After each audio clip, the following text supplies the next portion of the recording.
Origin of the word Fomalhaut. They tell us that the word Fomalhaut derives from Arabic, meaning mouth of the fish.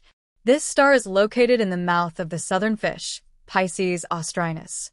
In Greek mythology, this constellation is known as the great fish swallowing the water being poured out by Aquarius, the water-bearer constellation. Fomalhaut is one of the 4 royal or fixed stars of the cardinal points. These stars are regarded as the celestial guardians of the sky. Fomalhaut is the watcher of the south, associated with the winter solstice, and can be seen in the southern sky just after sunset. Symbolizing cosmic order and often linked to Ursa Major as 7 thrones, representing stability and guidance. They assume this from Haftarang or Haftarang meaning 7 thrones. We will look at that later. Fomalhaut is sometimes referred to as the loneliest star, because it shines in a vast void of the night sky. It symbolizes the return of the light after a period of darkness. The Sirens of Greek mythology first appeared in Homer's Odyssey. Homer never describes the sirens' physical appearance directly. Instead, he emphasizes their voice and deadly song, which lures sailors to their doom, promising wisdom and prophetic knowledge by their irresistible song. Their island is a place of death. Odysseus sails past them by plugging his men's ears with beeswax and tying himself to the mast. As they pass, the sirens sit in a meadow and sing. Later they developed wings. In early Greek art, the sirens were generally represented as large birds with women's heads, bird feathers, and scaly feet. Depictions showed sirens with human upper bodies and bird legs, with or without wings. They were often playing a variety of musical instruments, especially the lyre, kithara, and aulos.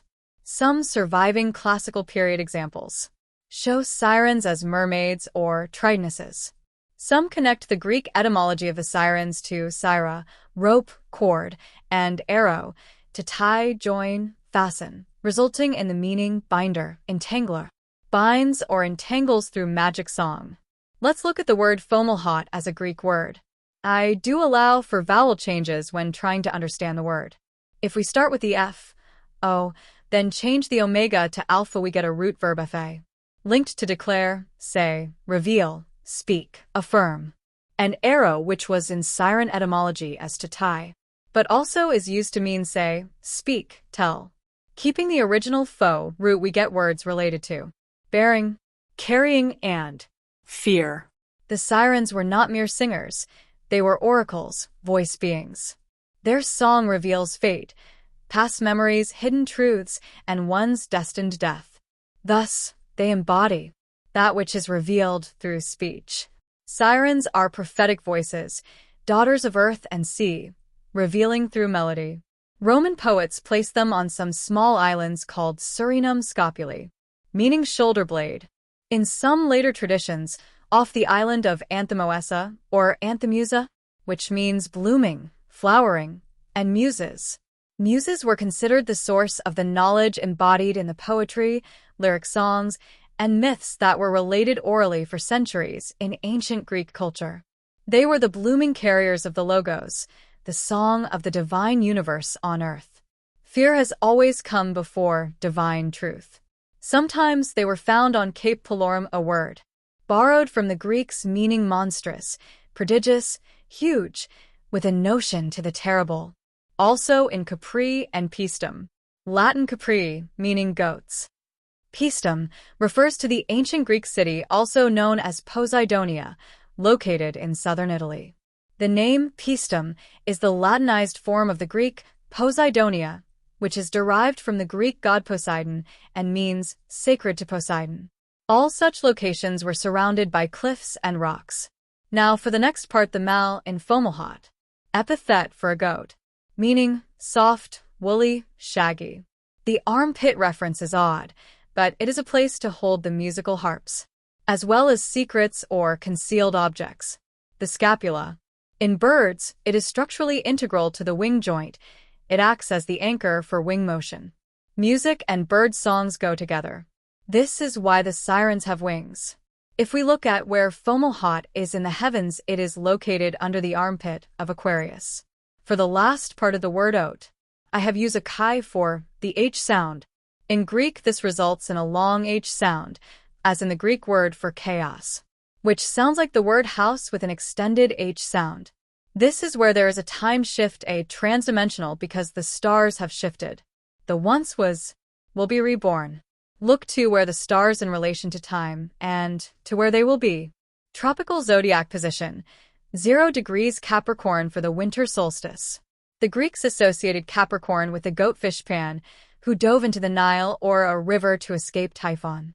The solstice marked the rebirth of light, fitting with this half-terrestrial, half-divine creature escaping chaos into watery concealment, only to return. As of today, 2025, using the sidereal zodiac, the winter solstice point, meaning the point on the ecliptic where the sun is located on December 21st, has precessed backward from Capricorn and now lies in the early degrees of Sagittarius, not Capricorn. At winter solstice, the sun stands still for 3 days before it is resurrected and begins again climbing the heavens. Jonah in the belly of the fish for 3 days and 3 nights. The fish is Fomalhaut, a past winter solstice. Back to the H-A-U-T in Fomalhaut. They say it means a fish. But let us look at the letters. From A-U-T we get afti, a cry, call, voice of warning or fate, raw emotional release. Also the chi alpha and omega leads to many words. You may have to pause the screen. These words have relations to where Fomalhaut is seen is the evening sky on the solstice. Some of their meaning are void, chaos, emptiness, and name for one, marking the end and the start of the next. New cycle, the alpha and omega of the solar year. These words are describing the location where Fomalhaut is in the heavens. Capricornus is an image of the sacrifice goat, but with a tail of a live fish, the one who brings light from the hidden chamber of fate. I did a little more work with the chi and lambda root, and the results are words pertaining to the great catastrophe. Catastrophe or catastrophic comes from the Greek kata equals down, strophe equals turning. But do you hear the astro in this word? In Greek, astro means star or celestial body. The Greek god of volcanoes is Hephaestus. He is also the god of fire, metalworking, and blacksmiths. In Roman mythology, his equivalent is Vulcan. Hailstone and blood up to the bit of the horse are both themes Revelation's apocalypse, with ruin and destruction because the stars will be loosened from places and will seem to move in the sky during a pole shift. Their language is written in the stars. The phoenix and several other birds are seen around Fomalhaut flying low in the sky during winter. Also in night sky time are Andromeda, Cepheus, and Cassiopeia sitting on their thrones. I do not think that Ursa Major is the correct linkage for the 7 thrones, the word haftarang or haftarang meaning 7 thrones in Arabic. In Greek, the number 7 is pronounced efta or epta. Thrones that the gods sat on were simple square benches, as depicted on amphora vases.